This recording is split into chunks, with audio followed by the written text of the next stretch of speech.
The Dallas Cowboys select Caleb Downs. This kid is going to tolerate nothing but winning. He was a prize for us sitting there. I'm just excited to do what I can do and be committed to the team.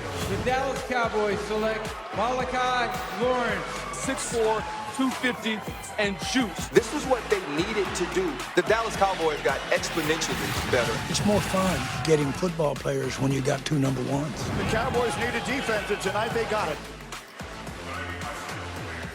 Greeny said it really well there. The Cowboys needed defense, and they did it. You see Malachi Lawrence, who got later in the round, and Caleb Downs, and make Swagoo get in touch with his inner peace. Swag, how would you grade the Cowboys draft so far? Yes. Yes, guys. Listen, His voice went so... I'm going to bring this together because it's not all about the draft. Yeah. I thought Dallas for years missed opportunities at the trade deadline and in free agency to set themselves up for a draft to be like this. When you go get Quentin Williams, when you sign Kobe Durant, when you bring in George Pickens on offense in a trade, it gives you a clearer view of what you need. Clearly, Dallas defensively needed help. They trade away or release, trade or release Trayvon Diggs. Trayvon Diggs was cut. They cut him, right? They cut Trayvon Diggs. You also had Demarion Overshown coming back from an injury who flashed like none other at the linebacker spot. But you created an opportunity to have a clear mind by what you did during football season, go and get Quentin and George Pickens. You gave yourself an opportunity now to be one or two players away from being a completely different football team, and they got two good ones. And I'm happy that they positioned themselves before we got to the draft, because nobody has been upset about how Dallas is drafted. They haven't supplemented that. I think they supplemented it this year. You know, the draft is such a game of chess, and it's sometimes easy to make the first overall pick or the second overall pick or the third overall pick. The Cowboys had the 12th pick, and they really wanted either Delane or Downs. That's Christian Parker, who's the defensive coordinator. He's 34 years old, comes from the Eagles. He's a defensive backs coach. And they had to just hold the line. Yeah. They had, like, you see Delane go at 6, you got to pray and hope that we could just hold the line long enough where no one takes him at 7, 8, 9, 10. And then finally at 11, they're like, let's just not mess around anymore. Yeah. They move up. They give up 2 fifth-round picks.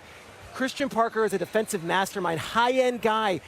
This player, Caleb Downs, is an avatar of him. It's a coach on the field. So now you have the highest IQ, smartest player in this draft on defense, and you have a new defensive coordinator. You put them together, and it fills every need. It's almost like it was met in the stars. It was a perfect fit, and they held the line so well. That's an A-plus pick. I expect this defense to flirt with being a top 10 defense next year. And that was the worst defense in the league a year ago. I expect them to flirt with being a top 10 defense. If Christian Parker is who people say he is, they have added Jalen Thompson. Yep. They have added Kobe Durant. Mm-hmm. They have added Rashawn Gary and Caleb Downs and a healthy Overshown. Yep. You mean to tell me that can't be a top 10 defense? Should be. If Rashawn Gary becomes a little bit what he was in the past, and I think I want to, can he mentor Lawrence in the proper way? Can he? I think that's the huge. Caleb Downs is going to be great. Can Malachi Lawrence be the complement to Rashawn Gary? Really, yes, really good staff. Greg Ellis is still around Dallas, teaching D linemen how to rush the passer. DeMarcus goes back. This guy will develop. Think about it. When is the last guy that Dallas drafted on defense up front that didn't pan out? Also, outside of Mozzie Smith. Odigizua got a $90 million contract. Taco Charlton. The pick guys. But those guys weren't walking into the infrastructure that they're walking into. That's not a crazy thought, right? This should be a top 3rd defense, top 10 defense. I would be shocked if they wasn't at least middle of the pack. Yeah. All right. That's great news for Cowboys fans. They also will make their next pick tonight in the 3rd round. How about elsewhere in the NFC East? The Eagles, Cowboys and Eagles executed a rare interdivision trade that allowed Philly to move up and draft receiver Mekhi Lemon, 20th overall. Now, the way it went down, pretty crazy. Lemon was on the phone with the Steelers when the Eagles made the trade. Listen to this.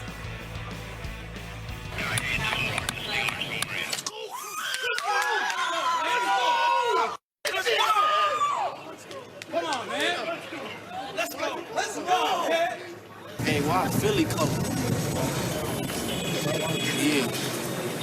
Oh, Philly just traded for you. Hello? This is Philly. They just traded for you. Philly's taking you right now. I mean, I actually get chills just watching it because it's so crazy to think how this can be such a roller coaster ride for fans, for the players, for the teams. Adam, how did the Eagles get Lemon? Well, first of all, the Pittsburgh Steelers had more picks than anybody in the draft. So they could have done what the Eagles did, but they chose to stand pat and get Mekhi Lemon on the phone. And the Eagles, always being ultra aggressive, jumped up to get him. Now, what's interesting about this is that this goes back to the Ty Simpson pick, because one of the players that the Rams talked about drafting was Mekhi Lemon. And when the Rams bypassed Mekhi Lemon, that sprung him loose at that point in time to fall later in the draft at 20. If the Rams had gone ahead and sought receiving help, the pick very well might have been Mekhi Lemon. But they opted to go with Ty Simpson, which meant that Mekhi Lemon slid down the draft board to a spot where eventually the Dallas Cowboys and Philadelphia Eagles, hated rivals, wind up making a trade pick swap that enables Philadelphia to go up to get Mekhi Lemon, Dallas to go back, get extra picks, and get Malachi Lawrence. And these two teams who hadn't made a trade since the trade that enabled Dallas to get Micah Parsons and Philadelphia Devontae Smith made another trade that resulted in Philly getting another wide receiver and Dallas getting another pass rusher. It's just a wild, wild thing to think about how it all went down. But again, huge pickup for the Eagles thanks to Adam Field. How does Mekhi Lemon fit on this Eagles offense? Yeah, Laura, the Biletnikoff winner from last season, one of his superpowers was his run after catch strength. And it's not necessarily because he's the fastest guy. He's probably a low 4.5s player. It's a combination of vision, toughness, and contact strength. Now, you can argue that a lot of this was due to the offensive structure that Philadelphia ran last year under that much maligned system. But they were second to last in terms of yards after the catch in 2025. They need to find ways, Mina, to give their wide receivers opportunities to be more dynamic.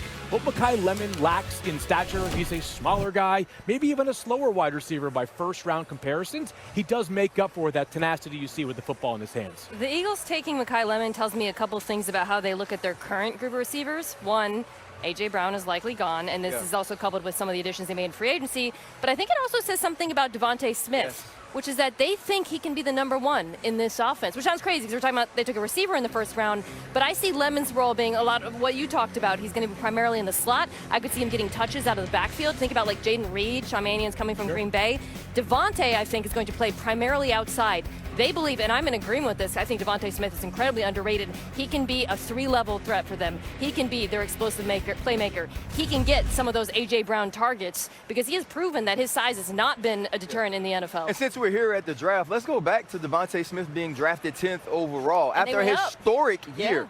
In Alabama. And so Devontae has shown you, go back to Minnesota last season, that explosive week with him being able to get the football down the field. So you could see more of that from him. And then the rest of this group feels like what Green Bay sort of did with their group. You add Dontavian Wicks, who in my opinion was underutilized in Green Bay, and Mekhi Lemon, a guy I got to see play in person, the tenacity, the effort. And when he gets the football in his hands, he turns into a running back. And so if they can find more creative ways to give guys run after the catch, Mekhi Lemon can benefit from that. But I believe one-on-ones with Devontae Smith as the primary receiver, there is very few better route runners in all of the NFL. I like that over y'all's heads it says greatness is on the clock, because after they said they wouldn't do a long-term deal to George Pickens this week, they went defense, trading up for Caleb Downs at 11 and taking Malachi Lawrence later in the first. Jerry Jones talked about moving up for Downs. He's a prize for us, sitting there with the fives, without the fives, when it would absolutely cut your heart out. I was just thinking of the times that we've been the next pick and had somebody move up and get him. We had every reason to think that that might be happening. Then we'll lose him. Marcus, what do you think of the Cowboys selections? They were phenomenal, Boogie. I told RC, hang in there, big fella.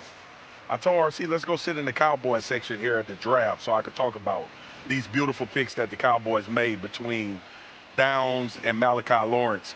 But honestly, it's two that they needed. They needed to revamp this defense. They needed some juice on this defense, a secondary quarterback per se in Caleb Downs. And I like Malachi Lawrence. Not no pun intended, but DeMarcus Lawrence, and when he came out of Boise, this guy reminds me a lot of that. Man, RC. Okay, it's okay. Hey, RC, you okay? if you can't celebrate with your friends, you know what they say about you as a person. I like the Steelers more than the Cowboys. Hey! All right, hey, swag. I'm about to get to the Bears here with RC, but at that level. All right, Adam Schefter back in here for some top stories. Adam maybe lost in all the shuffle with some big news surrounding George Pickens last night. What do we need to know about him and the Cowboys? Or he's signing his franchise tender, which means two things. It means that he now must participate in the Dallas Cowboys offseason program because he's under contract, or at least training camp when it begins. He's obligated to be there, and the Dallas Cowboys now can trade him if they want. Now, they say they're not going to do it. They have no plans to trade George Pickens. But George Pickens wants to be paid, and he hasn't been paid yet, and Dallas says it won't sign